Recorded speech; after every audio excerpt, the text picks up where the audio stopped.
दोस्तों, कैसे हैं आप सभी सभी अच्छा कर रहे होंगे। मैं बताऊं, मैं भी बहुत अच्छा हूं। वीडियो अच्छा लगे तो CKD stock market news channel को सब्सक्राइब कर लेना, साथ ही बेल आइकन बटन को प्रेस कर देना। चलिए शुरू करते हैं। फ्रेंड्स, आज फिर मैं आपके सामने बात करने जा रहा हूँ एक ऐसे शेयर की, टेक महिंद्रा लिमिटेड की, जिसका अगर मैं टीसीएस, इन्फोसिस के बाद एचसीएल टेक और विप्रो के बाद भी अगर किसी का नाम मैं लेने की कोशिश करूँगा तो उसका नाम आता है टेक महिंद्रा। वो इस वजह से आता है क्योंकि आपको पता होगा, टेक महिंद्रा एक ऐसी कंपनी है जो बहुत गिर नहीं रही है। ये कंपनी गिर नहीं रही है, लेकिन हालांकि 52 वीक लो के आसपास ही है, पर इतनी तेज़ी से गिरती नहीं। और यहीं पे कहीं ना कहीं इसमें एक्सपेक्टेशन बहुत ज़्यादा लोगों की रहती है कि ये शेयर आने वाले समय में कमाल धमाल और इन्वेस्टर्स को माला माल कर सकता है। तो आज बात करेंगे इसके Q4 के रिजल्ट्स कैसे रहे।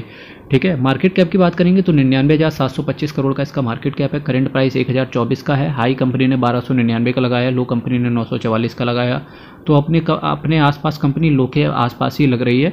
स्टॉक के पीई की बात करेंगे तो 20 का पीई है। बुक वैल्यू 287 का है। डिविडेंड की बात करेंगे तो काफ़ी अच्छा डिविडेंड देते हैं ये। फिलहाल एचसीएल टेक से हिसाब से देखेंगे तो काफ़ी कम है इनका डिविडेंड, पर 1.47% है।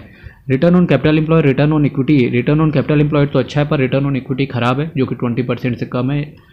फेस वैल्यू कंपनी का 5 रुपये है। तो डेफिनेटली आने वाले समय में आपको एक स्प्लिट देखने को यहाँ से भी मिलेगा। अगर टेक महिंद्रा की बात करेंगे तो ये रही, आईटी इनेबल्ड सर्विसेज को प्रोवाइड करते हैं। इसके बारे में कुछ खास बताने की ज़रूरत है नहीं, क्योंकि इन्फॉर्मेशन टेक्नोलॉजी के बारे में कौन नहीं जानता है।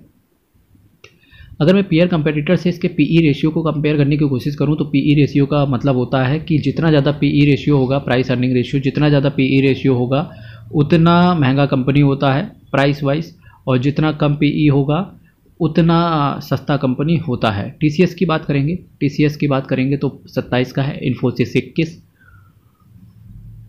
HCL technology 19, Wipro 18, LTI Mindtree 29 और टेक महिंद्रा 20।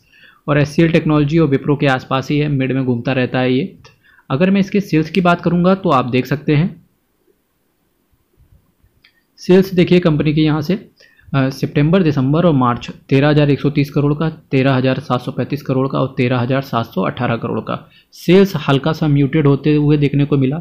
न केवल इस कंपनी का म्यूटेड होते हुए देखने को मिला, सेल्स के बारे में अगर मैं बात करूं तो टीसीएस का भी बिगड़ा, इन्फोसिस का भी बिगड़ा, कहीं ना कहीं एचसीएल टेक का भी म्यूटेड रहा, और विप्रो ने भी कुछ ऐसा ही किया। तो अगर मैं इसी रीज़न के इसी श्रेणी में अगर मैं रखूं सेल्स को टेक महिंद्रा के लिए, तो इतना कुछ खास बिगड़ा हुआ नहीं है। हालांकि इन्होंने एक्सपेंस पे इंक्रीमेंट किया, जिसकी वजह से मुझे ऐसा लगता है जैसे नेट प्रॉफिट इनका डिक्लाइन हुआ होगा। तो जी हाँ, बिल्कुल हुआ है। नेट प्रॉफिट देखिए 1285 करोड़ का था, 1299 करोड़, 1285 करोड़ और फाइनली 1125 करोड़। पिछले 3 क्वार्टर से अगर मैं बात करेंगे तो नेट प्रॉफिट में लगातार डिक्रीज हो रहा है। तो इससे ये लगता है जैसे शेयर प्राइस यहाँ से 52 वीक एक लो और लगा के चला जाएगा।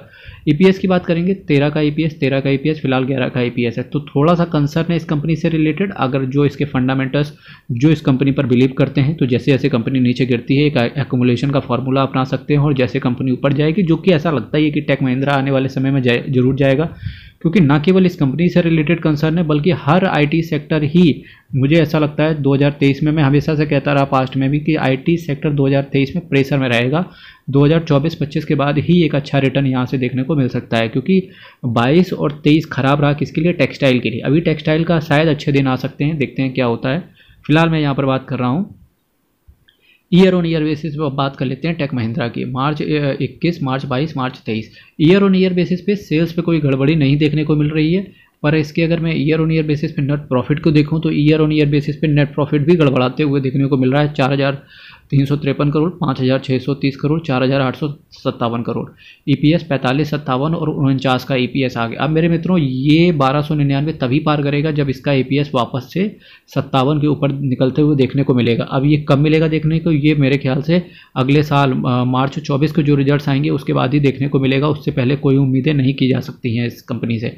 शेयर कैपिटल की बात करेंगे, 437 करोड़, 439 करोड़, 440 करोड़, जो कि अच्छी चीज़ है कि शेयर कैपिटल बढ़ते हुए नजर आ रही है। रिजर्व्स की बात करेंगे तो 24,428 करोड़, 26,000 और 27,000। रिजर्व एंड सरप्लस भी कंपनी का अच्छा है। कंसर्न कंपनी के बोरोविंग्स में रही है, तो डेफिनेटली, हालांकि एक चीज़ अच्छी है कि कंपनी ने अपनी लॉन्ग टर्म बोरोविंग्स को कम किया। जहां कंपनी की लॉन्ग टर्म बोरोविंग्स पिछले 3 क्वार्टर से लगातार कम करते हुए चले जा रहे हैं, ये ऑलमोस्ट शायद इनका जीरो डेट कंपनी का प्लान होगा। और यही रीज़न है कि इन्वेस्टर्स इस कंपनी के ऊपर ट्रस्ट कर सकते हैं कि लॉन्ग टर्म बोरोविंग्स कम हो रही है। इसका मतलब है कि कंपनी आने वाले समय में अगर जीरो डेट की हो जाएगी तो अपनी बैलेंस शीट सुधारे, शेयर तो ठीक हो ही जाएगा।